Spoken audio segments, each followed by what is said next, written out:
యేసుక్రీస్తునందు భద్రము చేయబడి పిలువబడిన వారికి శుభమని చెప్పి వ్రాయినది. ఈ రాత్రి మన వాక్య సందేశం పేరు శుభమని చెప్పుట. అనండి ఒకసారి మీ నోటితో. ఆ వాక్యం ఆ విధంగానే రాయబడి ఉన్నది. దేవుని లేఖనాల్లో యేసుక్రీస్తు సహోదరుడైన యూదా ఇలాగ తెలియజేస్తున్నాడు. యేసుక్రీస్తునందున్న వారికి, భద్రం చేయబడిన వారికి, అలాగే పిలువబడిన వారికి శుభమని చెప్పి వ్రాయినది అని మాట్లాడాడు. నిజంగా దేవుని బిడలు ఎప్పుడు కూడా మన నోట శుభవచనమే పలకాలి. శాపవచనం ఎప్పుడు కూడా మన నోట రాకూడదు. దేవుని మాటలు ఇక్కడ భక్తుడు తెలియజేస్తూ శుభమని చెప్పి వ్రాయినది అంటున్నాడు. మన ఆత్మీయ జీవితాల్లో దేవుడు మనకిచ్చిన ఈ జీవిత కాలంలో ఎప్పుడు కూడా మన నోట శుభవచనమే పలికేటట్లుగా మిమ్మల్ని మీరు సిద్ధపరచుకుంటూ ఉండాలి. ఎందుకు అనంటే బైబిల్లో ఈ విధంగా భక్తుడు చెప్తాడు. ఒక వాటర్ ఉందనుకోండి, భూమిలోంచి ఒక వాటర్ వస్తుంది. ఓ చోట మనం నీళ్ళు కోసమని ప్రయత్నం చేస్తూ ఉన్నాం. ఆ పైపు అక్కడ ఏర్పాటు చేయాలి, లేకపోతే పంపు కానీ లేకపోతే నుయ్యి కానీ అక్కడ నీళ్లు మనకి అవసరమై ఉన్నవి. నీళ్లు కోరకని ఒక చోట జలగల ఓటను మనం అక్కడ తీస్తూ ఉంటాం. నీళ్లు తీసేటప్పుడు ఆ పైప్ లైన్ ఏర్పాటు చేసేటప్పుడు ఆ జలలోంచి ఆ వాటర్ వచ్చినప్పుడు వస్తే తీయని వాటర్ వస్తుంది, లేకపోతే సాల్ట్ వాటర్ వస్తుంది. సో అక్కడున్న ల్యాండ్ని బట్టి ఏదో ఒకటే వస్తుంది. అంతేగాని ఒక జలలోంచి తీయని వాటరు, అదే జలలోంచి సాల్ట్ వాటర్ పొరపాటున రాదు.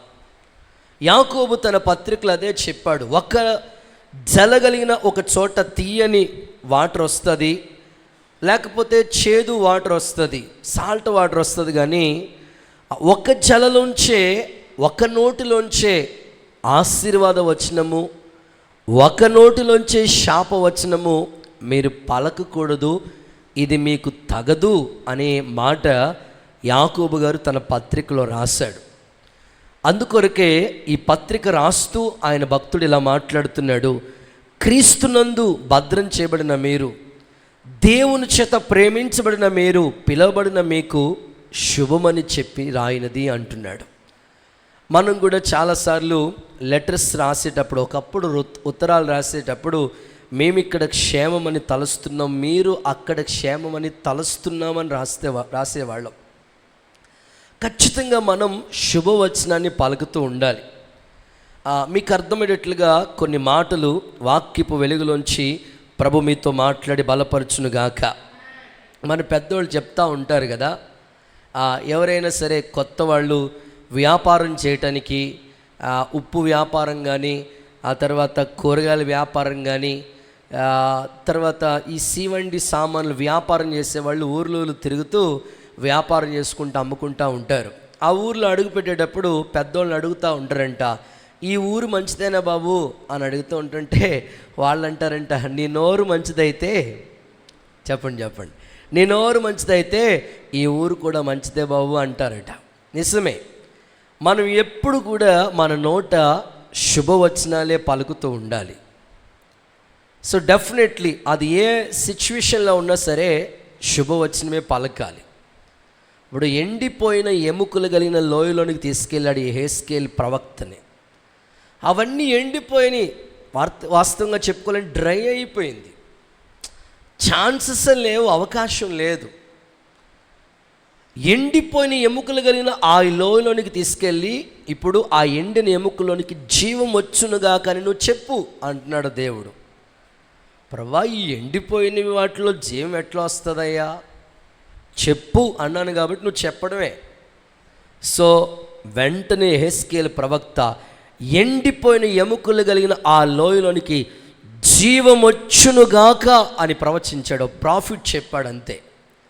ఆ ఎండిపోయిన ఎముకలు కలిగిన లోయలోనికి, ఆ ఎముకల్లోనికి జీవం వచ్చి ఎందుకు పనికిరాని ఆ ఎముకలు మహాసైన్యంగా మారిపోయినవంట. చప్పట్లు కొడుతూ ఒకసారి యేసయ్యకి మహిమ.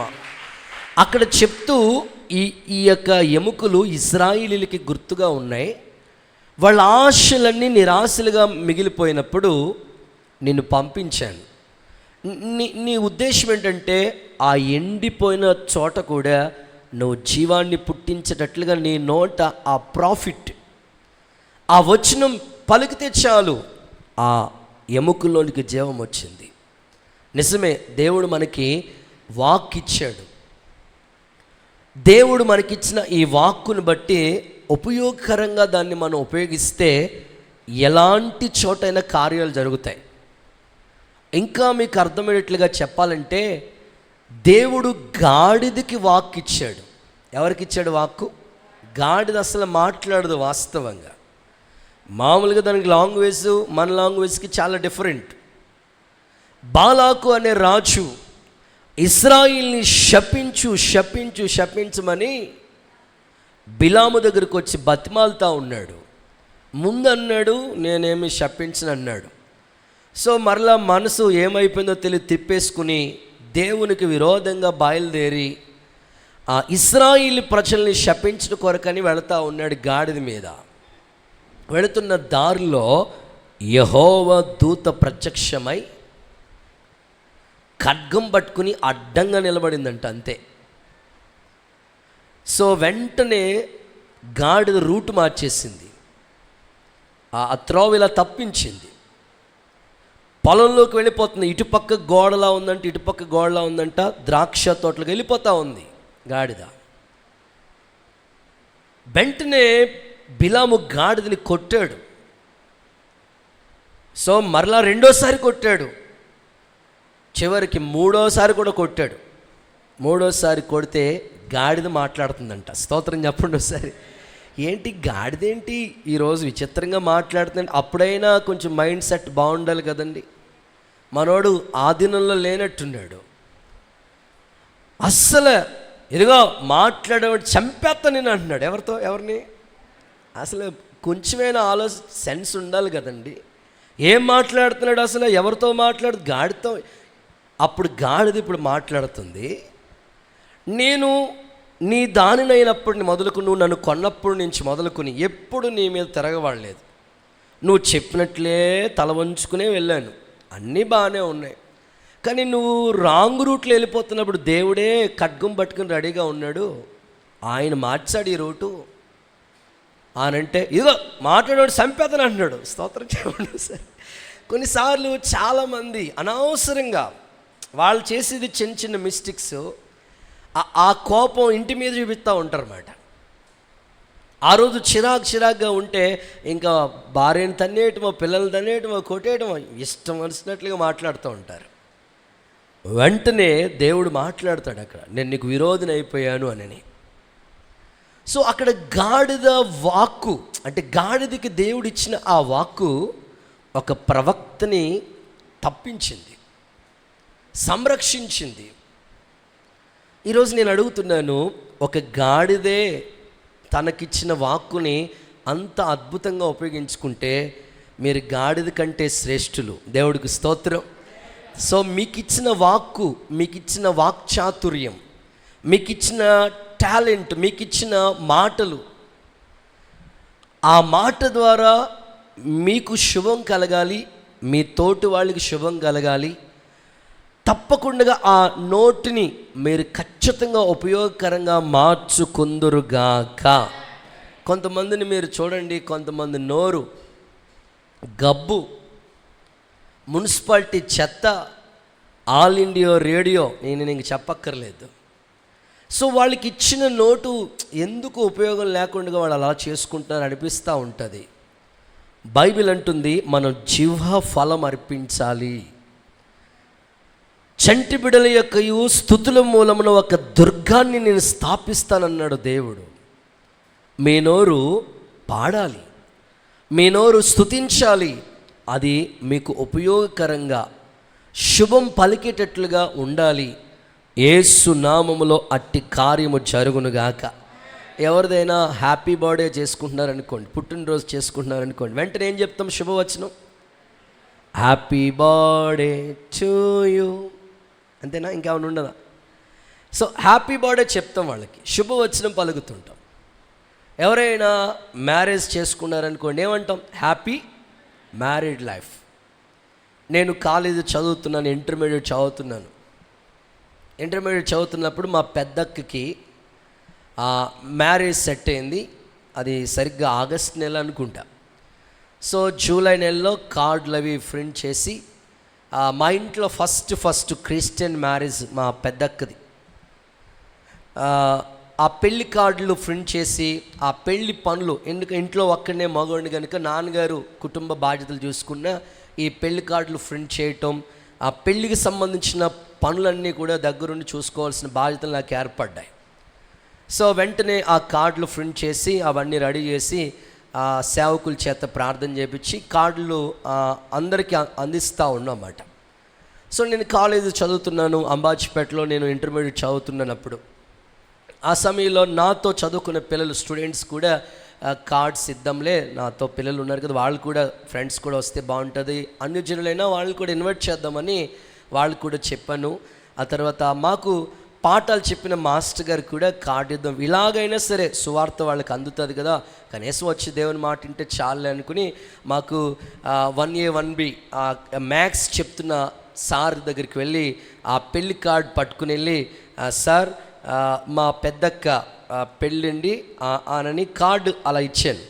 ఆ పైన రాస్తుంది, పెళ్లి కార్డు మీద ఏం రాస్తుందంటే వివాహము మాట్లాడాలి. మీకు తెలుసు కదా, అన్ని విషయంలో ఘనమైంది ఆ పదం చదివాడు ఆయన. చదివిన వెంటనే శుభం కలుగునుగాక అన్నాడు. స్తోత్రం చెప్పండి సరే, శుభం కలుగునుగాక అన్నాడు. సో వాస్తవంగా ఆయన అన్యజనుడే, కానీ ఆయన నోట వచ్చిన మాట ఏంటి చెప్పండి? శుభవచనం. సో నేను కోరుకుంటున్నాను మన నోట ఎప్పుడు కూడా ఎన్నడూ కూడా శుభవచనమే పలుకుదుముగాక. శాపగ్రస్తమైనది ఏది మన నోట ఉండకుండా ఉండునుగాక. కొంతమంది మైండ్ సెట్ ఎలా ఉంటుందంటే నెగిటివ్గా మాట్లాడుతూ ఉంటారు. అట్లాగా ఎప్పుడు కాదు, ఎప్పుడు ఉన్నది ఉన్నట్లుగా వాస్తవంగా మన హార్ట్ఫుల్గా వాళ్ళని దీవించాలి. మన నోట కృతజ్ఞత వచనమే పలకాలి. సో శుభవచనమే పలకాలి. బైబిల్ అలాగే చెప్తుంది. అలాగ పలికేటట్లుగా ప్రభు మిమ్మల్ని సిద్ధపరచునుగాక. దీంట్లో ఒక చిన్న ఎగ్జాంపుల్ బైబిల్లోంచి మీకు గుర్తు చేస్తాను. బోయాజు పొలం ఎవరిది అంటే బోయాజ్దే పొలం అది. ఆ పొలంలో పని చేయటానికని కొంతమంది పని వాళ్ళు వచ్చి ప్రతిరోజు పొలంలో పని చేసుకుని వెళ్తూ ఉన్నారు. ఇప్పుడు పొలానికి యజమాని ఎవరు? బోయాజు. పని వాళ్ళు డ్యూటీ యథార్థంగా వాళ్ళ పని వాళ్ళు చేసుకుని వెళ్ళిపోతూ ఉన్నారు. ఈయన వాళ్ళకి జీతం ఇచ్చేసి కామ్గా ఉండాలి. కానీ పని వాళ్ళని కూడా బోయాజు ఎంత అద్భుతంగా దీవిస్తున్నాడు తెలుసా? బోయాజు పని వాళ్ళతో ఏమంటున్నాడు తెలుసా? యెహోవా మీకు తోడై ఉండునుగాక. మీరు ఆమెన్ అన్నారు, వాళ్ళు ఆమెన్ అనలేదు. వాళ్ళు కూడా ఏమంటున్నారు తెలుసా? యెహోవా మిమ్మల్ని ఆశీర్వదించునుగాక అన్నారు. అంటే బోయాజు వాళ్ళని దీవిస్తూ ఉంటుంటే వాళ్ళు కూడా తిరిగి దీవెన వచనాన్ని పలుకుతున్నారు. ఒకసారి ఇది మనం అప్లై చేద్దాం. ఒకసారి అందరూ ఆర్ యు రెడీ? గట్టిగా ఆమెన్ చెప్పండి ఒకసారి. బోయాజు పలుకుతున్న మాట ఒకసారి మీ బైబిల్లోంచి చదివించి అప్పుడు మీ నోట చెప్పిస్తాను. ఋతు పుస్తకం 2వ అధ్యాయం 4వ వచనాన్ని చూస్తే ఇలా చెప్పండి ఒకసారి. యెహోవా మీకు తోడై ఉండునుగాక. మీరు రివర్స్లో చెప్పాలి. యెహోవా మిమ్మల్ని, ఒకసారి అందరూ చెప్దాం, యెహోవా మీకు తోడై ఉండునుగాక. అందరు స్వరం రావట్లేదు, ఇంకొకసారి చెప్దాం, యెహోవా మీకు తోడై ఉండునుగాక. ఆమేన్. సో నేను అంటాను, నువ్వు పని చేసే చోట కూడా అలా చెప్పగలగాలి. అసలు ఆ యజమానుడు చూడండి, వాళ్ళని పనోళ్ళలాగా చూడలేదు. దేవుడు మీకు తోడుగా ఉంటాడు అన్నాడు. వాళ్ళు కూడా అంటున్నారు, అయ్యా దేవుడు మిమ్మల్ని ఆశీర్వదిస్తాడయ్యా మా యజమానుడా. సో వాళ్ళు ఇద్దరు నోట కూడా శుభవచనాలే పలుకుతూ ఉన్నారు. దేవుని బిడ్డలకి ఆ శుభము చెప్పటం అనేది చాలా వెరీ ఇంపార్టెంట్. సాటి సహోదరులు అంటే మన మందిరానికి వచ్చినప్పుడు ఎవరైనా మన కన్నులు ఎదుటి కనబడ్డారు వాళ్ళ విశ్వాసాన్ని కొన్ని వెంటనే ప్రైజ్ ద లార్డ్ అని చెప్పాలి మీ నోట. సంఘం ఎప్పుడు కూడా ఒకరికొకరు వందనాలు చెప్పుకుంటూ ఉండాలి. మీకు వాళ్ళు ఎవరు కనిపించినా, వాళ్ళు పెద్దోళ్ళు కావచ్చు, చిన్నోళ్ళు కావచ్చు, కనీసం సండే స్కూల్ పిల్లోడు కావచ్చు, వాళ్ళని ఎదుటి కనబడ్డారు. కాబట్టి క్రైస్తవ్యంలో ఉన్న గొప్ప మాధుర్యం ఏమిటంటే తోటి వ్యక్తి మనకు కనబడినప్పుడు 2 చేతులు జోడించి ప్రైజ్ ద లార్డ్, వందనం అని చెప్పాలి. ఒకసారి మీ పక్కోళ్ళకి ఈ ప్రయత్నం చేయండి, వందనాలు బ్రదర్ అని చెప్పండి. గుడ్. అక్క మీరు కూడా, అక్కోళ్ళు కూడా చెప్పండి వందనాలు. లైవ్లో ఉన్నవాళ్ళు కూడా చెప్పుకోండి వందనాలు.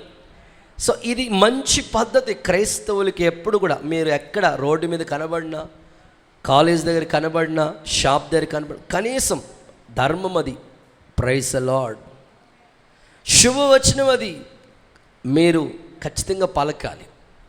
అసలు బైబిల్లో నేను చదువుతూ ఉంటే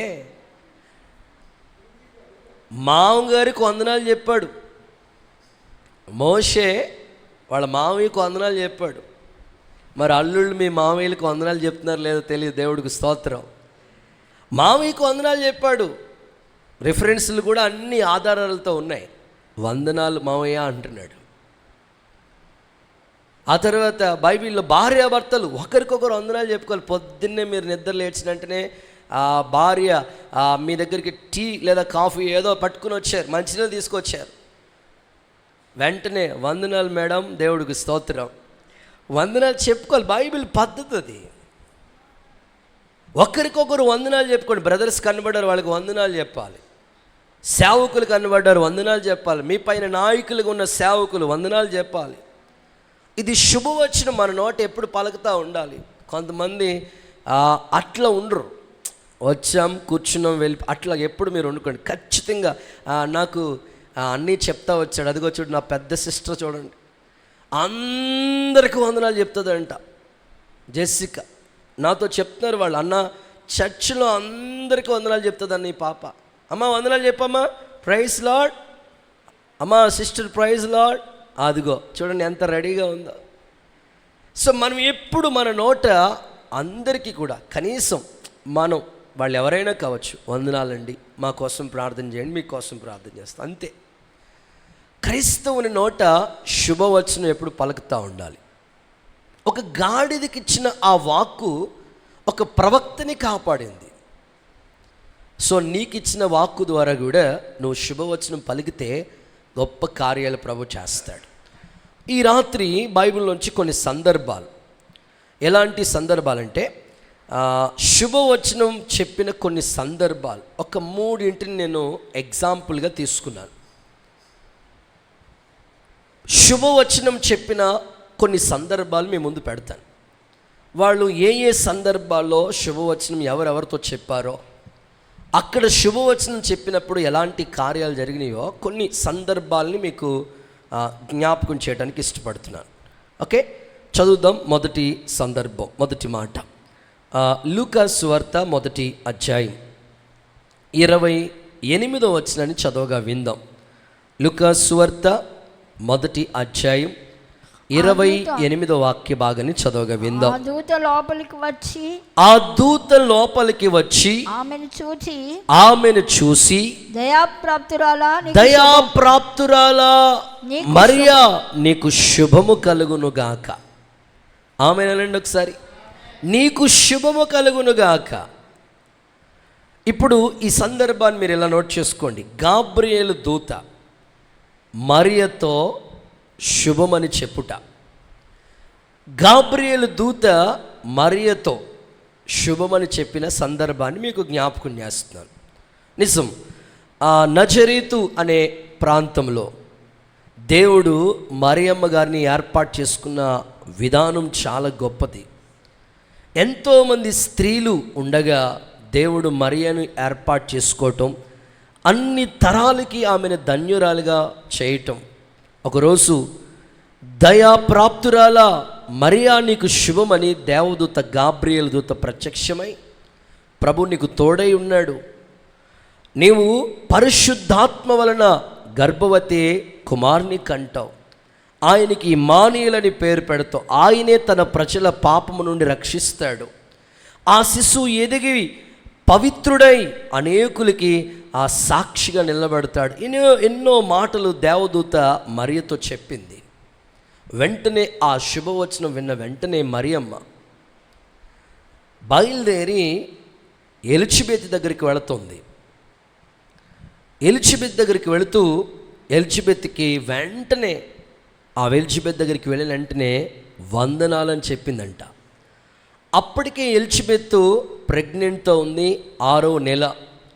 ఆ లోపలున్న శిశువు యోహాను ఈ మరియమ్మ వందను విని లోపల గంతులేస్తూ ఉన్నాడంట. ఆ శిశువు శుభవచనం విని ఆ లోపల ఉన్న శిశువు గంతులు వేస్తూ ఉన్నాడంట.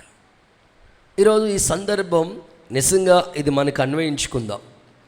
అక్కడ చెప్పిన మాట, దేవుడు చెప్పిన ఏ మాట నిరర్ధకం కాదు. వాస్తవంగా మరియ ఆ మాట విన్నంటనే భయపడింది, కానీ దేవుని మాట నిరర్ధకం కాదని విశ్వసించింది, నమ్మింది. దేవుడు అన్ని తరాలకి మరియమ్మను ధన్యురాలిగా మార్చాడు. ఆమె జీవితంలో ఒక గొప్ప కార్యమే ప్రభు చేశాడు. గాబ్రియేలు దూత చెప్పినట్లుగా ఆమెకి శుభము కలిగింది. మరియ కూడా ఎలిజబెత్ దగ్గరికి వెళ్ళి వందనం చెప్పినప్పుడు ఆ లోపల ఉన్న శిశువు గంతులు వేస్తూ ఉన్నాడు. ఈరోజు నా ఆశ, నా అభిలాష, మీ కుటుంబాల్లో మీ ఇంటివారు ఏ స్థితిలో ఉన్నా సరే మీ నోట చెప్పే ఆ శుభవచనాన్ని బట్టి వాళ్ళ జీవితంలో కార్యాలు ప్రభు జరిగించునుగాక. హుషారుగా చెప్తారా గట్టిగా ఆమెనని. సో ఎప్పుడు మన నోట అలాగ పలకటానికి ఇష్టపడాలి, చెప్పడానికి ఇష్టపడుతూ ఉండాలి. బైబిల్ గ్రంథంలో ఎన్నో సందర్భాలు ఉన్నాయి ఇలాగా ఒకరితో చెప్పిన సందర్భాలు. ఇంకా దానియేలు యొక్క ఉపవాస ప్రార్థన గురించి మనం ఆలోచిస్తే 21 రోజులు ఆయన ఫాస్టింగ్ ప్రేయర్ చేశాడు. 21 days ఫాస్టింగ్ ప్రేయర్ చేయాలని నిర్ణయించుకున్నాడు. దేవుని సముఖంలో 3 వారాలంటే 3 ఏళ్ళు 21 రోజులు ఉపవాస ప్రార్థనలో కూర్చున్నాడు దానియేలు. మనసు నిలుపుకొని నిబ్బరం కలిగి ప్రార్థన చేశాడు. ఆ ప్రార్థన ఆలకించిన దేవుడు తన దూతని పంపించి దానియేలుతో ఓ చక్కని మాట చెప్తుంది దేవదూత. చదువుదాం. దానియేలు ప్రవచన పుస్తకం 10వ అధ్యాయం అండ్ 19వ వచనం చూద్దాం. దానియేలు ప్రవచన పుస్తకం 10వ అధ్యాయం 19వ వచనం. నీవు బహుప్రియుడవు, భయపడకుము, నీకు శుభము కలుగునుగాక. అందరూ ఒకసారి ఈ మాట పలుకుదామా? నీకు శుభము కలుగునుగాక. ఆమేన్. భయపడద్దు, నీకు శుభము కలుగునుగాక. నిజంగా దానియేలు ఉపవాస ప్రార్థన ఆలకించిన దేవుడు దూతను పంపించి దానియేలు జీవితంలో గ్రహింప సఖ్యము కాని జ్ఞానాన్ని ప్రసాదించి నీకు శుభము కలుగునట్లుగా ధైర్యపరిచిన మాట.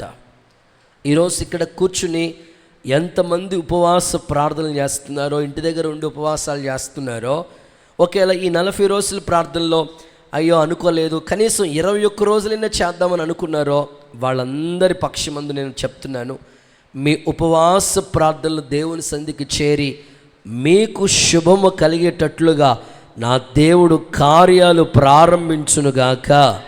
తప్పకుండా ప్రార్థన ఎప్పుడు త్రోసివేడు దేవుడు దేవదూతనే పంపించి ఆ శుభవచనం పలికేటట్లుగా చేసి దానియేలు పక్షమందు గ్రహింప సఖ్యము కానీ ఆ గొప్ప జ్ఞానాన్ని దేవుడిచ్చాడు.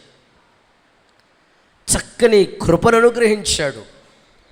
ఈ రాత్రి ఈ ఉపవాస ప్రార్థనలో కూర్చున్న మీ ఎడల కూడా మీ ప్రార్థన దేవుడు త్రోసివేయడు.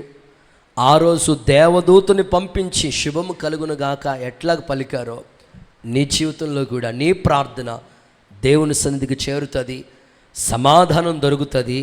నీ కుటుంబంలో శుభకార్యాలు, గొప్ప కార్యాలు నా దేవుడు ప్రారంభించునుగాక. ఖచ్చితంగా ప్రభు చేస్తాడు, విశ్వసించండి. అలాగూ జరుగుతుంది. ఎప్పుడు దేవుని మాట మనం నమ్మి తీరాలి. సో దీనికి ఇంకా అనుబంధంగా ఇంకొక సందర్భం కూడా చెప్తాను బైబిల్లోంచి. పౌలు అనేక స్థలాలకి దేవుని పరిచర్య నిమిత్తమే వెళ్తూ ఉండేవాడు. మిషనరీ ప్రయాణం చేసేవాడు, ప్రయాణం చేశాడు. చాలా ప్రాంతాల్లో సువార్త ప్రకటించాడు పౌలు గారు. ఒకసారి కైసరు అనే ప్రాంతానికి వెళ్ళాలి సువార్త పరిచర్య నిమిత్తమే. వాడలో ప్రయాణమే వెళుతున్నప్పుడు ఈ ప్రయాణం చేసే ముందే తన మనసులో డౌట్గా ఉంది ప్రయాణాన్ని గురించి. కొన్నిసార్లు మనం ప్రయాణం చేసేటప్పుడు హరీబరీగా కంగారుగా కొన్నిసార్లు సామాన్లు మర్చిపోతాం, వస్తువులు మర్చిపోతాం, ఛార్జరు, సెల్ ఫోన్, అవసరమైన విషయాలు, కొన్నిసార్లు డబ్బులు కూడా మర్చిపోయి వెళ్ళిపోతూ ఉంటాం హడావుడిగా. ఇట్లాగ వీళ్ళు ప్రయాణం చేసేటప్పుడు వాళ్ళ ప్రయాణంలో డౌట్గానే ఉంది, ఈ ప్రయాణం అంతా సేఫ్ జోన్లో లేదన్నట్టుగానే ముందుగానే పౌలు గారు చెప్పినాడు. కానీ నావికుడు వినలేదు, ఉన్న కెప్టెన్ కూడా వినలేదు. సరే అందరూ సిద్ధమైపోయారు, వాడలో కూర్చున్నారు. ఈ ప్రయాణం ఎట్టుపోతుందో అన్నట్లుగానే ఆ కైసరు ప్రాంతానికి వాడ మీద ప్రయాణం చేసి వెళ్తూ ఉన్నారు. వెళుతున్న ఆ జర్నీలో, ఆ ప్రయాణంలో ఎలాంటి పరిస్థితి వాళ్ళకి ఎదురైందంటే గాలి, విపరీతమైన గాలి వచ్చి వాడను కొట్టిందంట. సో వాళ్ళ ప్రయాణంలో వాడు ఎట్టిపోతుందో అర్థం కావట్లేదు. 3 రోజులు ప్రయాణం వెళుతున్నారు. ఆ 3వ రోజుకి వచ్చినప్పటికీ సూర్యుడు కనబట్టలేదంట, నక్షత్రాలు కనబట్టలేదంట.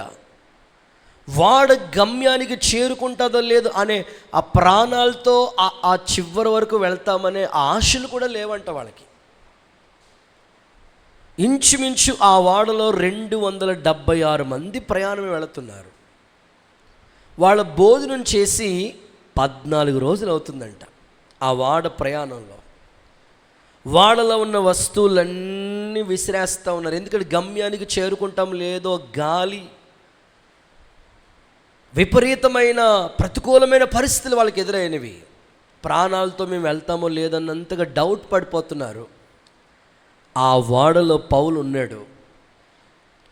పౌలు ఆ సమయంలో పలుకుతున్న మాట నిజంగా అలాంటి సమయాల్లో చాలా భయపడిపోతూ ఉంటారు. ఇప్పుడు వెళుతున్న ప్రయాణాల్లో ప్రమాదాలు వాటిల్తున్నప్పుడు అలాంటి సమయాల్లో ఎవరికి ఆ శుభవచనం వాళ్ళ నోట రాదు. ఎవరి ప్రాణం వాళ్ళు తప్పించుకోవడానికి ప్రయత్నిస్తూ ఉంటారు, కానీ ఆ టైంలో అలా మాట్లాడలేరు. కానీ పౌలు దేవుని మీద నమ్మిక ఉంచాడు కనుక, పౌలు దేవుని పనిలో ఉన్నాడు కనుక విశ్వాసంతో అతడు పలుకుతున్నాడు. నేనంటాను, హాస్పిటల్లో చాలామంది ప్రమాదకరమైన స్థితిలో ఉన్నప్పుడు మనం ఒకటే పలకాలి, ప్రభువా ఈయన్ని మీరు జ్ఞాపకం చేసుకోండి అయ్యా, నీ విశ్వాసమే నేను స్వస్థపరుస్తుంది అన్నావు కదయ్యా, ఈ ప్రమాదపు అంచుల్లో నువ్వు జ్ఞాపకం చేసుకో. శుభవచనమే పలకాలి. ఎంత క్లిష్టమైన పరిస్థితులకు వెళ్ళిపోయిన శుభవచనమే మన నోట రావాలి. ఆ ఆపద సమయాల్లో ప్రమాదం, ఓ పక్కన వాడ మునిగిపోతుంది, వస్తువులన్నీ బయట పడేశారు, సూర్యుడు కనిపించట్లేదు, నక్షత్రాలు కనబట్టలేదు, వాడు ఎటు వెళ్తుందో అర్థం కావట్లేదు. ఆ టైంలో పౌలు గారికి మాట్లాడుతున్న మాట ఏంటో తెలుసా? ఇలా అంటున్నాడు, రాత్రే దేవుడు నాకు తన దూతని పంపించాడు. దేవునికి స్తోత్రం. గత రాత్రే దేవుడు నా దగ్గరికి దూతను పంపించాడు. దూతను పంపించి ఏం చెప్పాడు తెలుసా? వాడకే కానీ వాడలో ఉన్న ఎవ్వరికి కూడా ఏ హాని కలగదు. చప్పట్లు కొడుతూ సరి యేసయ్యకి మహిమ చెల్లించండి. వాడకే కానీ వాడలో ఉన్న వాళ్ళకి ఎవ్వరికి కూడా ప్రాణహాని జరగదంతే. కారణం పౌలు ఆ వాడలో ఉండి శుభవచనం పలుకుతున్నాడు. ఆశ్చర్యం, ఆ వాడలో ఉన్న వాళ్ళందరూ గమ్యం చేరుకున్నారంట. ఆ ఒక్క మాట చదివిస్తాను చూడండి. అపోస్తుల కార్యాల గ్రంథం 27వ అధ్యాయం 22వ వాక్యం చూద్దాం.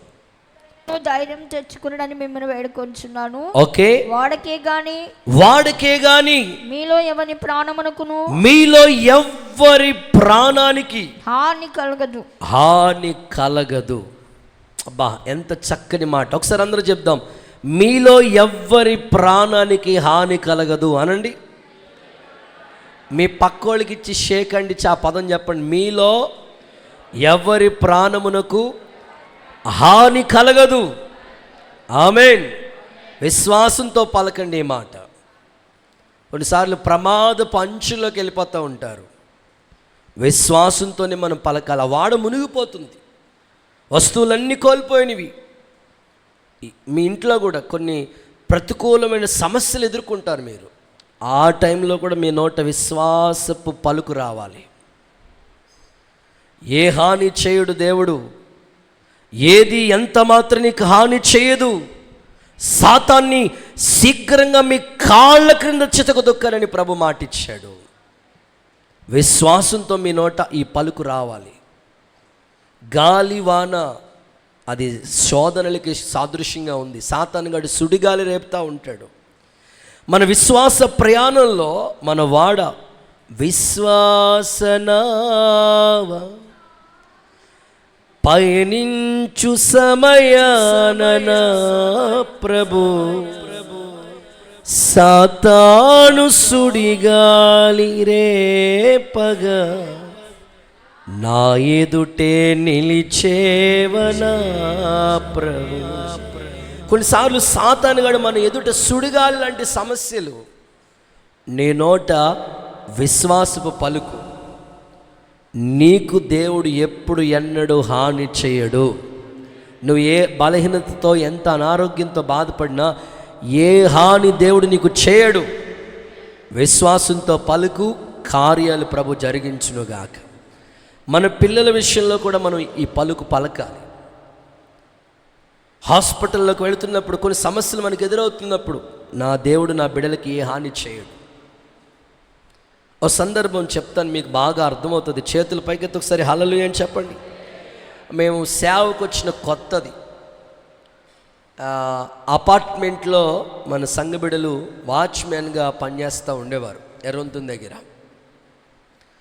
సేవకు వచ్చిన కొత్త ఎర్రొంతుని దగ్గర సేవ చేస్తూ ఉన్నాం. హౌస్ విజిటింగ్ వెళ్తూ ఉంటా అపార్ట్మెంట్లో ఇద్దరే వచ్చేవారు. ఒకరు తులసక్క వాళ్ళు వచ్చేవారు, వాళ్ళ కింద అపార్ట్మెంట్లో వాచ్మెన్గా పనిచేసే బంగారక్క వాళ్ళు వచ్చేవారు. సో వాళ్ళు అప్పుడప్పుడు వంశీ అనే పిల్లోడు కూడా వస్తూ ఉండేవాడు.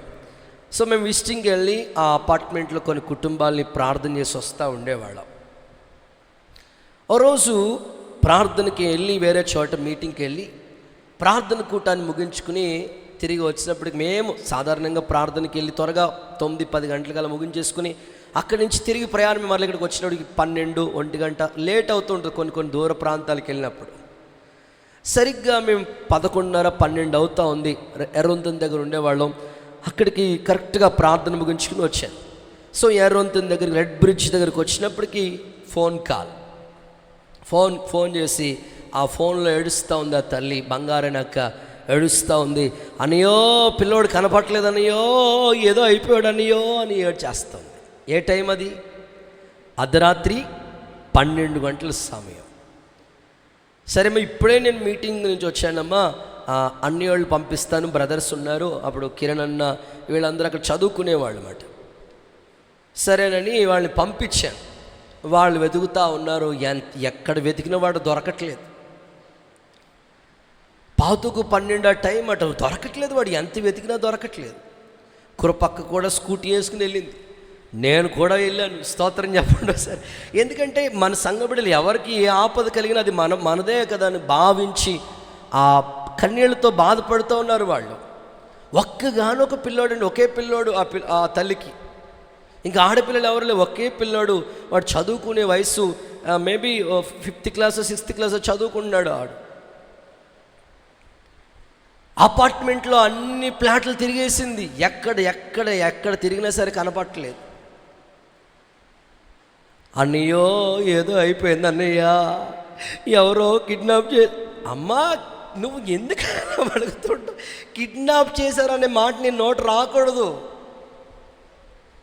అనుకూల వచ్చినవే పలకాలు కానీ నీ నోట ఏ మాట రాకూడదు. నెగిటివ్ మైండ్తో ఆలోచించకూడదు. ఎంత కష్టమైన దేవుడు కాపాడుతాడు అనాలి. కిడ్నాప్ చేశారు అన్నయ్యో, ఆపమ్మా మళ్ళా ఇదే పదం ఏంటి, నువ్వు ఈ పదం తప్పించి ఇంకో పదం రాదా నీకు? ధైర్యంగా ఉండి వెతుకుదాం. మొత్తం అపార్ట్మెంట్లు అన్ని ఫ్లాట్లు వెతికేసి, ఎందుకంటే ఆ పిల్లోడికి టీవీ బాగా ఇంట్రెస్ట్.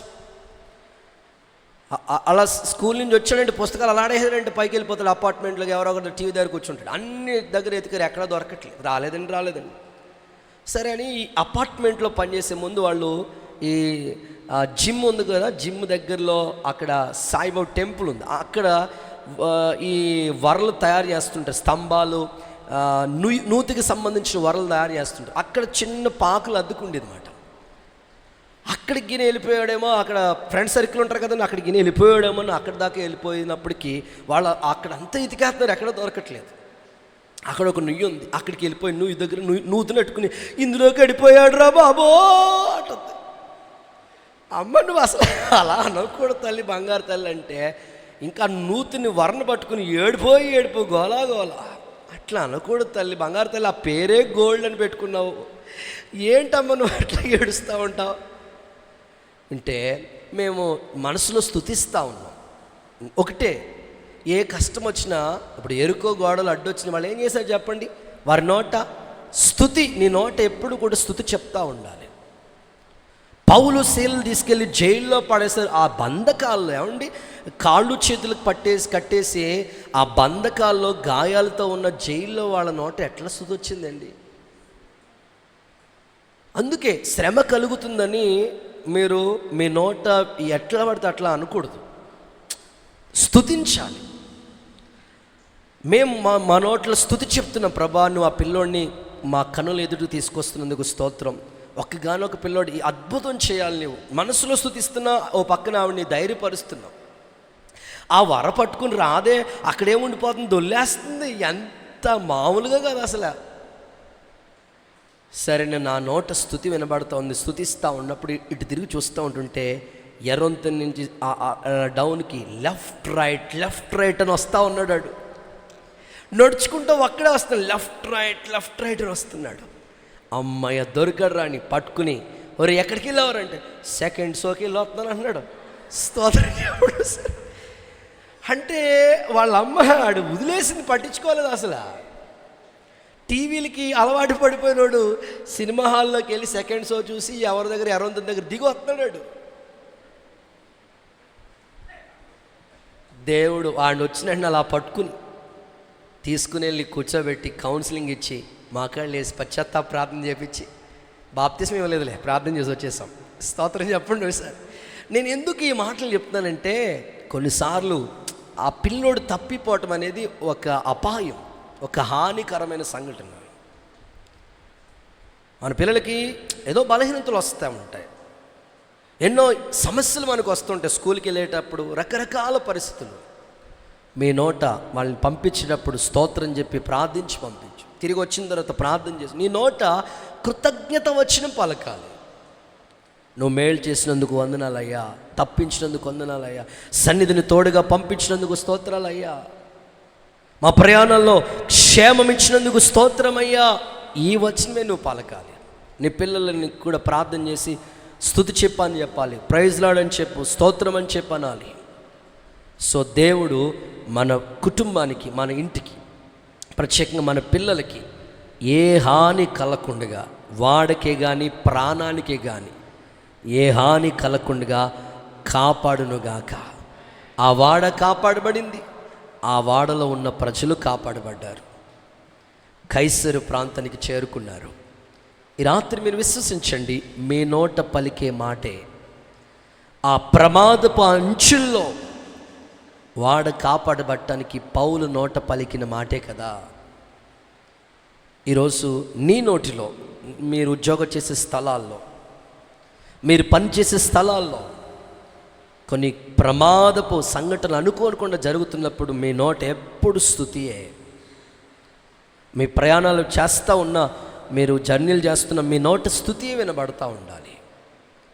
యేసయ్య అట్టి కృప మీకు దయచేయునుగాక. సెకండ్ వన్, రెండో మాట, శుభము అని చెప్పిన కొన్ని సందర్భాల గురించి మాట్లాడుతున్నాను. ఒకటి చెప్పండి, మర్చిపోకండి, గాబ్రియేలు దూత మరియతో శుభం అని చెప్పటం. ఓకే, రెండో సందర్భం, అండ్ మత్తయి సువార్త 10వ అధ్యాయం 12వ వాక్యం చూడండి. మత్తయి సువార్త 10వ అధ్యాయం 12వ వాక్యం. ఆ ఇంటిలో ప్రవేశించుచు ఇంటి వారికి శుభం అని చెప్పు. ఇంటి వారికి శుభమని చెప్పుడి. చాలు. రెండవది, శిష్యులు ఇంటి వారితో శుభమని చెప్పుట. శిష్యులు ఇంటి వారితో శుభమని చెప్పటం. శిష్యులు ఏ ఇంటికి వెళ్ళినా యేసయ్య చెప్పాడు, మీరు ఏ ఇంట్లో అడుగు పెట్టినా ఆ ఇంటికి శుభమని చెప్పండి. సో కొంతమంది అద్దెంట్లో ఉంటారు. మీరున్న ప్రాంతాలు రకరకాల ఏరియాలో మీరు ఉంటారు. సో మీరు ఎక్కడికి వెళ్ళినా ఫస్ట్ ఆ ఇంట్లో అడుగు పెట్టిన వెంటనే శుభమని చెప్పాలి. సేవకులుగా మేము కూడా అడుగు పెట్టిన వెంటనే ఈ ఇంటికి సమాధానం వచ్చునుగాక, శుభం కలుగునుగాక.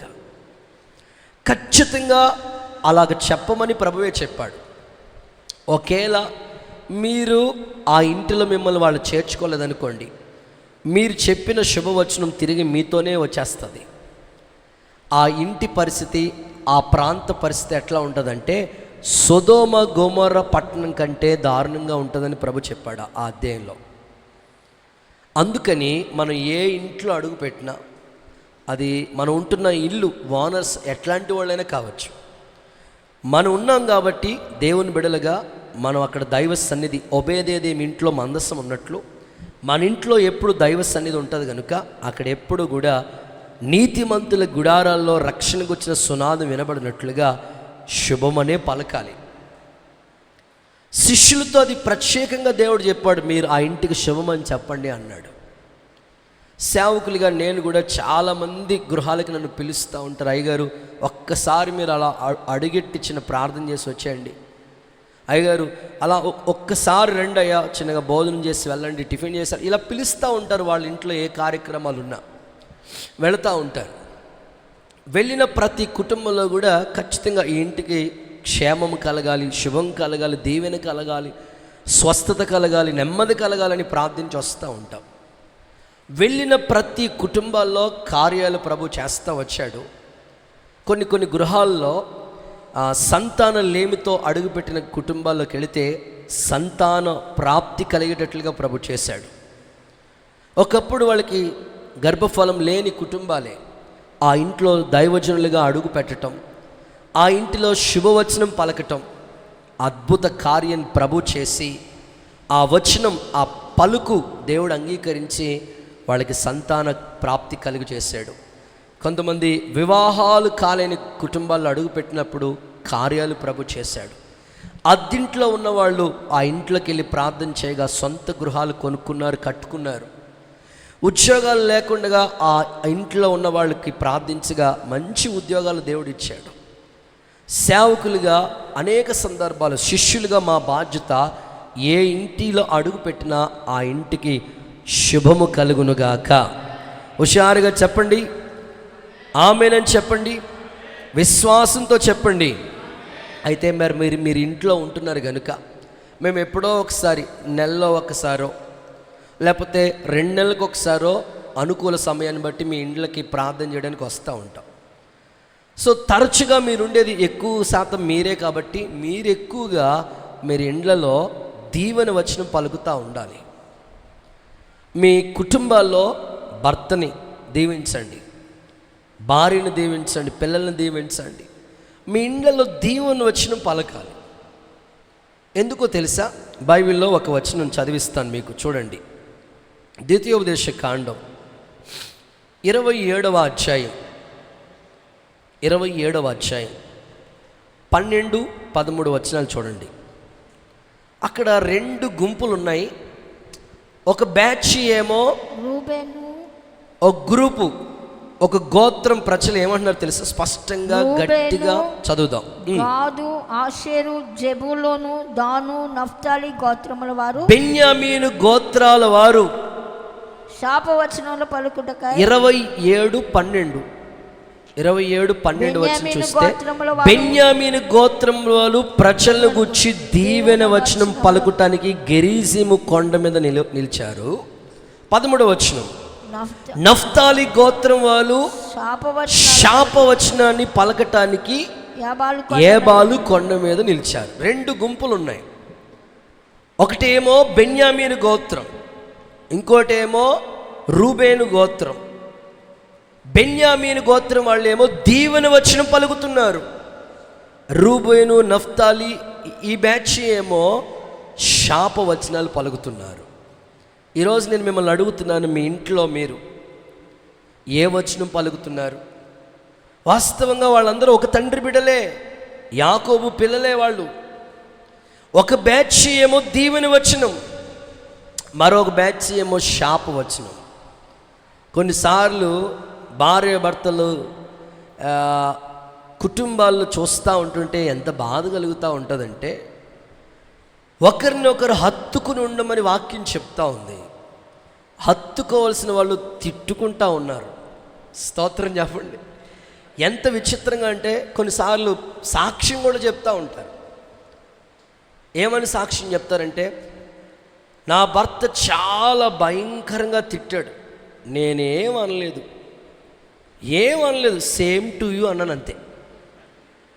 అది కూడా తిట్టే కదా మరి అన్నీ నువ్వు తిట్టిన అన్నీ నీకే కలుగును గాక అన్నట్టు. అట్లా కాదు, మన కుటుంబాల్లో అలా ఉండకూడదు. శాపవచనం పలకూడదు, దీవెన వచనమే. మన నోట దీవెన వచనమే రావాలి, మన ఇండ్లలో దీవెన వచనమే రావాలి. ఇంకా విచిత్రమైన సంగతి చెప్తాను చూడండి. ఒకసారి చేతులెత్తి హల్లెలూయా అని చెప్పండి. ఓ తల్లి తన పిల్లలకి అసలు ఎన్ని ఐటమ్స్ వండి పెడుతుందంటే అన్ని ఐటమ్స్ వండి పెడుతుంది. వాళ్ళ నాన్న చెప్తున్నాడు, అన్నయ్య అసలు వీళ్ళ పిల్లలకి ఎన్ని ఐటమ్, ఎంత ఓపిక ఇచ్చాడన్నా. Egg omelette, panipuri, chapati, oats upma, అసలు ఎన్నున్నాయి, ఇంకేమున్నాయి మీరు ఇప్పుడు చెప్పకూడదు, ఉపవాసాలతో ఉన్నట్టున్నారు.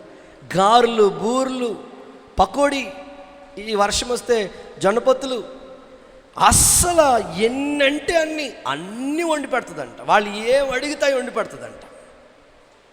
వాళ్ళ నాన్నగారు నాతో చెప్తున్నారు, అన్నా ఈ పిల్లలకి వండి పెట్టడానికి వీళ్ళ అమ్మకి ఎంత ఓపిక ఇచ్చాడో తెలియదు కానన్నా, అస్సలు వాళ్ళు ఏం అడిగితే సేమియా కేసరి కావాలంటే సేమియా చేస్తుందంట. వాళ్ళు అడగటమే, మమ్మీ అడగటమే, పాపం ఏది కావాలంటే 5 నిమిషాలు హల్వా చేయమంటే హల్వా చేస్తుందంట. అసలు ఎన్ని అడిగితే అన్ని వండి పెడుతుందంట పిల్లలందరికీ. ఎన్ని వండుతుందో, ఎన్ని వండి పెడుతుందో అన్ని తిట్లు తిడుతుందంట. నాన్న చెప్తున్నాడు నాతో, అన్న ఎన్ని వంటలు చేసి పెట్టిందో అన్ని వాళ్ళు అరిగేదాకా తిడుతుందంట. నేను నిజంగా విని ఆశ్చర్యపోయాను. ఏంటి తల్లి ఏంటి ఇలా ఉండి ఇండ్లలో శాపవచనం వినబడకూడదు. క్రైస్తవ కుటుంబంలో నీతిమంతుల గుడారంలో రక్షణ గుర్చిన సునాదమే వినబడాలి, దీవెన వచనమే పలకాలి. మన పిల్లల్ని శపించకూడదు. చాలామంది తల్లిదండ్రులు పిల్లల్ని శపిస్తూ ఉంటారు. అస్సలు మీ నోట పిల్లల్ని శాపనార్థాలు పెట్టకండి. మీ పలుకు దేవుడు ఆమెనని అనుకోండి, నువ్వే బాధపడాలి. నీ నోరు అడిపోను అన్నావు అనుకో, ఆ నోరు అరిపోయింది అనుకోండి, ఎవరు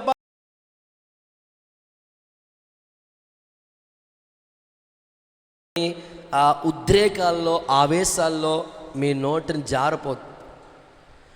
తప్పకుండా మీ నోటు శాపన వచనం వద్దు, దీవెన వచనమే పలుకుదుముగాక. ఇండ్లలో ప్రవేశించినప్పుడు దీవెన వచనం పలకాలి. ఇందులో 2 సందర్భాలు చెప్తాను. గనురాలైన స్త్రీ ఇంటికి ఎలీషా అనే దైవజనుడు వెళ్ళాడు. వెళ్ళిన తర్వాత ఆ ఇంటోళ్ళు, ఆ కుటుంబస్తులు వాళ్ళు ఆశపడుతూ ఉన్నారండి, వాళ్ళు ఆశిస్తూ ఉన్నారు. వాళ్ళు ఆశిస్తున్న విధానం చూస్తూ ఉంటుంటే దైవజనుడు వచ్చినంటనే వాళ్ళు చేర్చుకున్నారు. మన ఇంటికి వస్తున్న దైవజనుడు అందరిలాంటి ఆయన కాదు, ఈయన భక్తి కలిగిన సేవకుడు, ఎప్పుడు వచ్చినా అయ్యా నువ్వు మా ఇంటి దగ్గర భోజనం చేసి వెళ్ళాలని రిక్వెస్ట్గా అడిగింది ఆ తల్లి. ఇంటి పైన దైవజనుడి కోసం గది కట్టించింది, వస్తువులు పెట్టింది, చాలా మంచిగా చూసుకుంది సేవకుడిని. సేవకుడితో పాటు అసిస్టెంటు బ్రదర్ ఒక ఆయన వస్తే ఆయన్ని అడుగుతున్నాడు ఎలీషా, ఈమె ఏంటి సేవకులుగా మన మీద ఎంత శ్రద్ధ నిలుపుతుంది, వాళ్ళ కుటుంబ సభ్యుల కన్నా ఎక్కువ గౌరవప్రదమైన విధంగా మనల్ని గౌరవిస్తుంది. అసలు ఏంటి సేవకుల మీద ఎంత ప్రేమ, ఎంత ఆప్యాయత, ఎంత అనురాగం ఈ తల్లికి ఎందుకు కలిగింది? మనకి అన్ని వస్తువులు సమకూర్చింది, అసలు ఈ ఇంట్లో ఏం కావాలో ఒకసారి అడుగు అంటే ఆ శిష్యుడు వెళ్ళి అడుగుతాడు. అడిగితే వాళ్ళ ఇంటి పరిస్థితులన్నీ కనుగొని చెప్తాడు గురువుగారితో, అయ్యా వీళ్ళ ఇంట్లో అన్నీ ఉన్నాయి కానీ నీడ్ అవసరత, పిల్లల అవసరత ఉన్నది, సంతానం లేమి ఉన్నది. ఇప్పుడు ఎలీషా పలుకుతున్న పలుకు చూడండి, దైవజనుడు నోట వచ్చిన పలుకు చూడండి, వచ్చే ఏడాది లోపల నీ కౌగిటిలో చక్కని బిడ్డ ఉండునుగాక అని పలికాడంతే. దీవెన వచ్చినమే పలికాడు ఆ దైవజనుడు వారి ఇంట్లో. ఆశ్చర్యం, సంవత్సరం తిరగకుండా వాళ్ళ ఇంట్లో గర్భఫలం దేవుడు అనుగ్రహించాడు. దేవునికి మహిమ కలుగునుగాక. ఆ వచనం ఒకసారి చదువుదాం. రాజుల 2వ పుస్తకం 4వ అధ్యాయం 13 వచనాన్ని మీరు చదివితే 16 వరకు నోట్ చేసుకోండి. ఒక్కొక్క మాట చదవగా విందాం. అతడు నీవు ఇంత శ్రద్ధాభక్తులు గల దానివై నీకు నేనేమి చేయవలను, నేనేం చేయాలి నీకు? రాజుతోనైనాను సైన్యాధిపతితోనైనాను నిన్ను గురించి మాట్లాడి ఏమైనా చెప్పాలా అని అడిగినప్పుడు 16వ వచనం చివరిలోకి చూస్తే, వచ్చే ఏడాది లోపు నీ కౌగిట ఒక బిడ్డ ఉండునుగాక అని చెప్పినాడు. దేవునికి స్తోత్రం కలుగునుగాక. నేను ఆశిస్తున్నాను ఈ ఉపవాస కోడికల్లో పాల్గొంటున్న కుటుంబాల్లో మీ ఇంట్లో సంతోషం ఉండునుగాక, దీవెన ఉండునుగాక, నెమ్మది ఉండునుగాక, ప్రశాంతత ఉండునుగాక, మరి ప్రాముఖ్యంగా గర్భఫల విషయంలో అద్భుతాలు జరుగునుగాక దైవజనులుగా మేము కోరుకుంటూ ఉన్నాం. ఎలీషా ఆ ఇంట్లో అడుగు పెట్టిన వెంటనే శుభవచనం పలికాడు. సేవకులుగా మేము ఏ ఇంటి అడుగు పెట్టినా శుభవచనమే పలికి దీవించి వస్తున్నాం. అలాగ మీ ఇండ్లలో కార్యములు జరుగునుగాక, ఆశ్చర్యములు జరుగునుగాక విశ్వసించాలి. ఎలీషా గురువుగారు కూడా, ఏలియా కరువుతో బాధపడుతున్నారు వాళ్ళందరూ. ఒక్కటే అడిగాడు, మొదటి అప్పం అది దేవుడిది. ఆమె అసలు భయపడిపోతుంది కరువులో, ఎలా బ్రతకాలో అర్థం కావట్లేదు.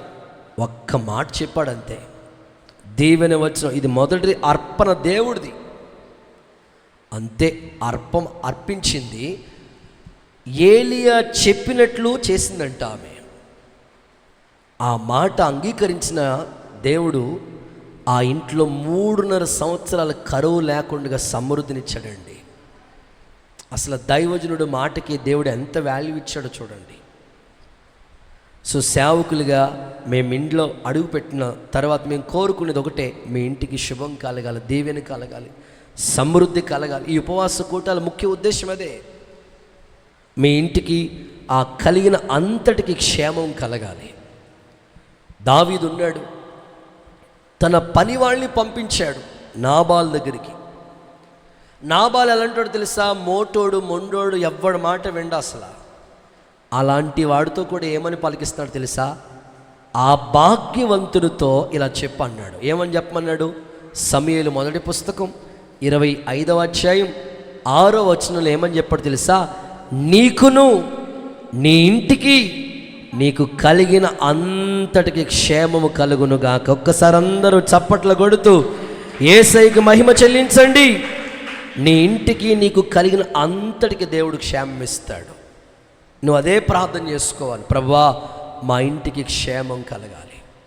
చాలామంది ఇండ్లలో, క్రైస్తవ గృహాల్లో కూడా వాక్యం ఉండదు. వాళ్ళ ఇంట్లో బూడిద గుమ్మడికాయ కడతా ఉంటారు, లేకపోతే ఏదో దెయ్యం బొమ్మ పెడతా ఉంటారు. నేనంటాను, క్రైస్తవుల ఇంట్లో నీ ఇంటికి క్షేమం అని చెప్పాడు ప్రభు. వాక్యం ఉండాలి మీ ఇంట్లో, మీ ఇంటికి క్షేమం ఇస్తాడు దేవుడు. ఏది మీ ఇంటికి హాని చేయనివాడు దేవుడు. రాత్రులు పీడకాళ్ళు వస్తున్నాయండి, రానివ్వడు. మీ ఇంటికి క్షేమం, యోబు ఇంటి చుట్టూ కంచె ఉన్నట్లు మీ ఇంటి చుట్టూ క్షేమం ఇస్తాడు దేవుడు. కొర్నేలి ఇంటికి పేతురు అనే దైవజనుడు వెళ్తే ఆ ఇంట్లో జరిగిన అద్భుతం ఏంటో తెలుసండి. ఇంటోళ్ళందరూ రక్షించబడ్డారండి. ఆ ఇంటోళ్ళందరూ అభిషేకించబడ్డారండి. కోరుకుందాం, దైవజనులుగా అడుగుపెట్టిన ఆ ఇల్లు యోగ్యమైనదైతే ఆ ఇంటి మీదకి శుభం, దీవెన, సమాధానం కలగాలి. అలాగ ప్రార్థన చేద్దాం. యేసయ్య ఈ కార్యములు మీ ఎడల జరిగించునుగాక. సో మూడవది ప్రకటన పుస్తకం 1వ అధ్యాయం 4వ వచనం చూడండి. ప్రకటన పుస్తకం 1వ అధ్యాయం 4వ వచనం. Revolution chapter 1:4. యోహాను ఆసియాలో ఉన్న 7 సంఘాలకి శుభమని చెప్పి వ్రాయినది, వర్తమాన భూత భవిష్యత్ కాలమందు ఉన్నవాడు, ఆయన సింహాసనాసీనుడైన వాడు ఎదుటనున్నవాడు, 7 ఆత్మల గలవాడు చెప్పు సంగతులేవనగా. చాలు. మూడవది, దైవజనుడు సంఘముతో శుభమని చెప్పుట. సో చూడండి, 3 సందర్భాలు చెప్పాను మీకు, శుభము అని చెప్పిన కొన్ని సందర్భాలు. 1, గాబ్రియేలు దూత మరియతో. 2, శిష్యులు ఇంటి వారితో. 3వది, దైవజనుడు సంఘంతో. నిజంగా సేవకుడు ఎప్పుడు కూడా సంఘానికి శుభవచనాన్ని పలకాలి. శుభవచనం ఖచ్చితంగా పలకాలి. మీరు ఇంటికి వెళ్ళిన తర్వాత ఈ 7 సంఘాల గురించి ఒకసారి చదవండి. ప్రకటన గ్రంథం 7 సంఘాల గురించి చదివితే ప్రతి సంఘంతో దైవజనుడు శుభమని చెప్తా వచ్చాడు. నీ ప్రయాస నాకు తెలుసు, నీ కష్టం నాకు తెలుసు, నీవు పడుతున్న నీలో ఉన్న విశ్వాసం నాకు తెలుసు, అన్నీ తెలుసు తెలుసు తెలుసు అని చెప్పి తనలో ఉన్న లోపాన్ని హెచ్చరించాడు, కానీ శపించలేదు. దైవజనుడు ఎప్పుడు కూడా హెచ్చరిస్తూ ఉంటాడు కానీ శపించడు. ఆ సంఘాన్ని హెచ్చరించి లాస్ట్లో కూడా ప్రతి సంఘానికి ఒక వాగ్దానం చెప్పాడు. జయించువాడిని నా దేవుని ఆలయంలో ఒక స్తంభంగా చేస్తాను, జయించువానికి మరుగై ఉన్న మన్నాని భుజింపనిస్తాను, జయించువానికి జీవ కిరీటం ఇస్తాను. ప్రతి సంఘానికి ఒక వాగ్దానం ఇచ్చాడు. నిజంగానే ప్రతి దైవజనుడు కూడా సంఘానికి శుభవచనం పలకాలి. దేవుని బిడల వాళ్ళు, యేసయ్య రక్తంతో కడగబడిన వాళ్ళు.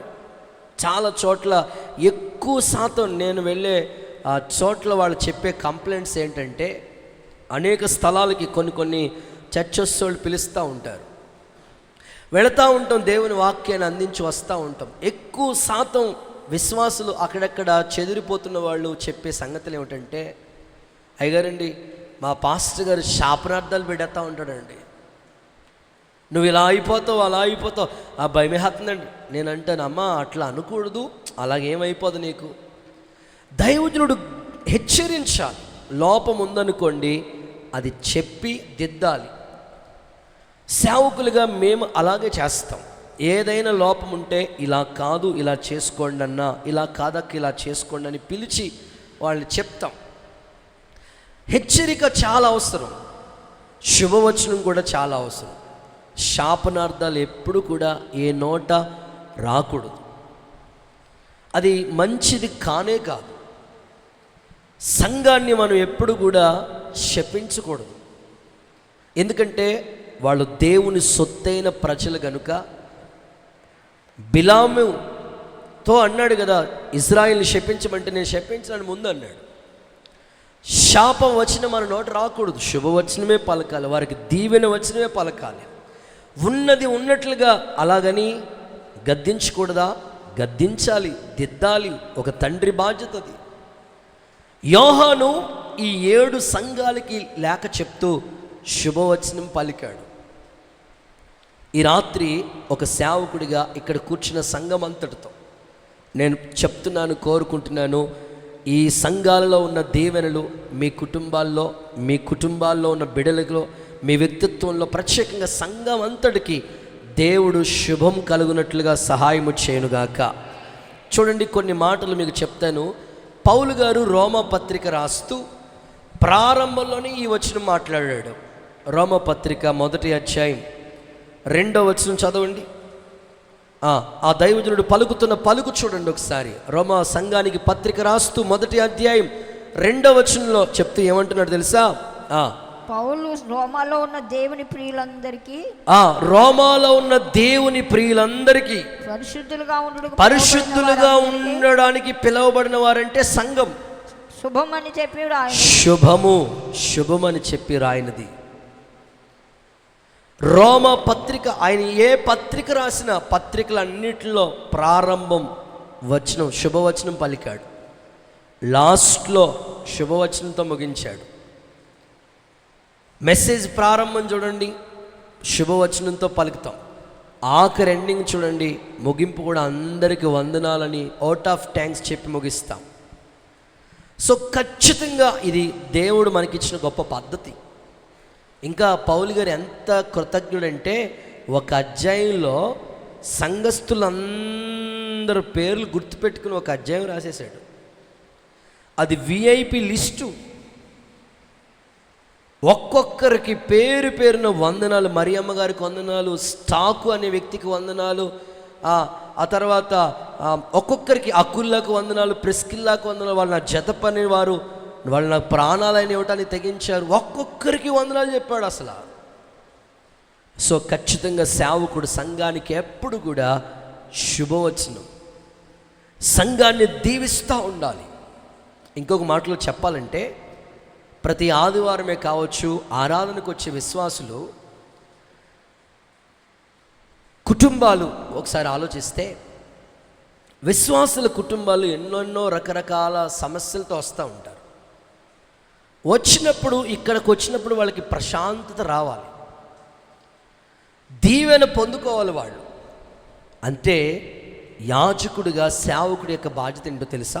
చదువుదాం. మలాకీ పుస్తకం 2వ అధ్యాయం 7వ వాక్యం చూడండి. మలాకీ పుస్తకం 2వ అధ్యాయం 7వ వచనం. యాజకులు సైన్యములకు అధిపతియగు యెహోవా దూతలు గనుక జనులు వారి నోట ధర్మశాస్త్ర విధులు నేర్చుకుంటారు. వారు జ్ఞానాన్ని బట్టి బోధించాలి. నోటికి ఏదొస్తే అది కాదట.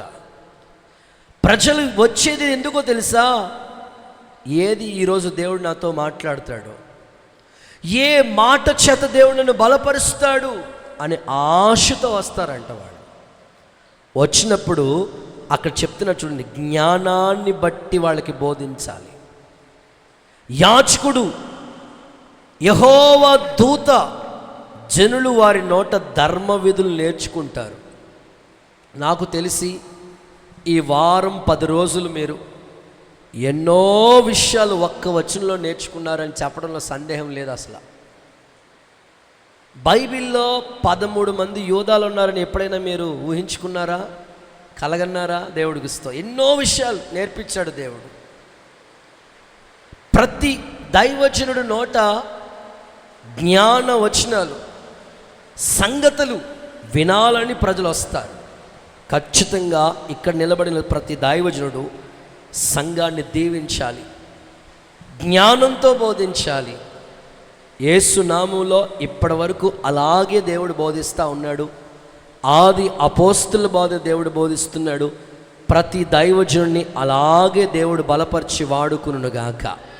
ఖచ్చితంగా కొన్నిసార్లు యాజకులు, దైవజనుడు మన నోట ఎప్పుడు కూడా దీవెన వచ్చినవే రావాలి.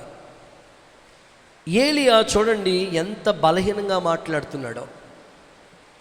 ఒకప్పుడు ఏలియా ప్రార్థన చేస్తే ఆకాశం నుంచి వర్షం వచ్చింది, అగ్ని వచ్చింది, అద్భుతాలు జరిగినవి, అన్నీ జరిగినాయి. అన్నీ జరిగిన తర్వాత మూలకి వెళ్ళిపోయి బదలి వృక్షం దగ్గర కూర్చుని, ఎంత మట్టుకు చాలయ్యా, చేసిన సేవ చాలయ్యా, నా వల్ల కాదయ్యా అని మరణాపేక్షతో ఓ పక్కన ఏడుస్తూ ఉన్నాడు. దేవుడు ఎంత గొప్పవాడు తెలుసా? అక్కడికి కూడా దేవదూతను పంపించాడు. దేవుడికి స్తోత్రం చెప్పండి. ఏమంటున్నాడు తెలుసా? ఇదిగో లే, నీకు శక్తికి మించిన ప్రయాణం ఉంది. నేను చచ్చిపోతానయ్యా. దేవుడికి స్తోత్రం చెప్పండి. సేవకుల నోట చచ్చిపోతానని ఆ పదం ఎప్పుడు రాకూడదు. ఇంత మట్టుకు చాలయ్యా, ఈ సేవ చాలయ్యా అనకూడదు. మనకి రిటైర్మెంట్ లేదు, దేవుడికి స్తోత్రం. గట్టిగా హల్లెలూయా. కొన్ని ఉద్యోగాలకి ఎన్ని సంవత్సరాలకి మాస్టర్ గారు రిటైర్మెంట్? మేడం గారు 60 సంవత్సరాలు, ఇంకా 2 పెంచారా? 62 అండి. ఉన్న ప్రాణం కూడా యేసయ్య స్తోత్రం. ఆ 62 సంవత్సరాలకి మీరు రిటైర్మెంట్. సేవకుడికి రిటైర్మెంట్ లేదు. ఇయరు జీవిత కాలం అంతా ప్రభువు రాకడ వరకు ప్రకటిస్తూనే ఉండాలంట. అసలు బైబిల్లో చచ్చిపోతాను నేను చావును కోరుకుంటున్నాడు. అతని నోట రాజులు, వాస్తవంగా ప్రవక్తలంటే ఆ రోజుల్లో రాజుల్ని అభిషేకించేవారు. అంతగా వాళ్ళు ఎదురు చూస్తూ ఉంటే నేను చచ్చిపోతానంటే దేవుడు దూతను పంపించి ఏం చెప్పాడు తెలుసా? శక్తికి మించిన ప్రయాణం నీకుంది. ఇంకా ఆశ్చర్యం చెప్పనా, నీకు చావే లేదురా బాబు అని చెప్పాడు. దేవుడికి స్తోత్రం చెప్పండి ఒకసారి గట్టిగా. ఒకసారి చప్పట్లు కొడితే యేసయ్యకి మహిమ చెల్లిస్తారా? సంఘంలో దేవుని బిడ్డలు కొన్నిసార్లు నిరుత్సాహంతో ఉంటారు, బాధలతో వస్తారు, కష్టాలతో వస్తారు. ఇక్కడికి వచ్చిన తర్వాత మీ కన్నీళ్లు తొడవబడునుగాక, దైవజనుడు నోట మాట మిమ్మల్ని బలపరచునుగాక, స్వస్థత కలుగునట్లు చేయునుగాక. ప్రభు అలాంటి కార్యాలు మొదలు పెడతాడు, జ్ఞానాన్ని బట్టి బోధించి శుభవచనాలు పలుకు. దేవుడు మనకిచ్చిన బిడ్డలను ఆశీర్వదిస్తే వాళ్ళు ప్రభు కొరకు సాక్షులుగా ఉంటారు. సమూయేలు ప్రవక్త చూడు, సౌలు కొరకు ప్రార్థిస్తే గాడిదలు కాసుకునేవాడు రాజు అయిపోయాడు. అసలు దైవజనుడిని ఏ రేంజ్లో ఉంచాడు చూడండి అసలు. అందుకే దైవజనుని నోట దీవెన మన ఇంటి మీద నిలిచి ఉండునుగాక. చాలామంది చెప్తా ఉంటారు, అన్న చెప్పారండి లేదా అక్క చెప్పారండి మాకు ఉద్యోగం లేదు. ఆ మాట దేవుడు నెరవేర్చాడు. స్థలం కొనుక్కుంటామని చెప్పారండి, జరిగిందండి. ఇల్లు కట్టుకుంటామని చెప్పారండి, జరిగిందండి. సో దేవుని సేవకుని నోట మాట దేవుడు రూఢుపరుస్తానని చెప్పాడు. సేవకుని నోటి మాట ఏదో మేము సడన్గా అలా వచ్చి స్టేజ్ మీద ఏదో 4 మాటలు చెప్పి వెళ్ళిపోవడానికి కాదు. 1 గంట సేపు వాక్యం కొరకు కొన్ని గంటలు దైవ సన్నిధిలో కూర్చుంటాం, ప్రార్థన చేసుకుంటూ ఉంటాం. వాక్యం చదువుతున్న బిడ్డలకి ఏ మాటలు కావాలి, ఏ ఆహారం కావాలయ్యా, ఎవరు ఏ సమస్య వస్తారయ్యా, వాళ్ళ హృదయ ఆవేదన ఏంటి, వాళ్ళు ఇంకా ఏ స్థితిలో కట్టబడలేదు.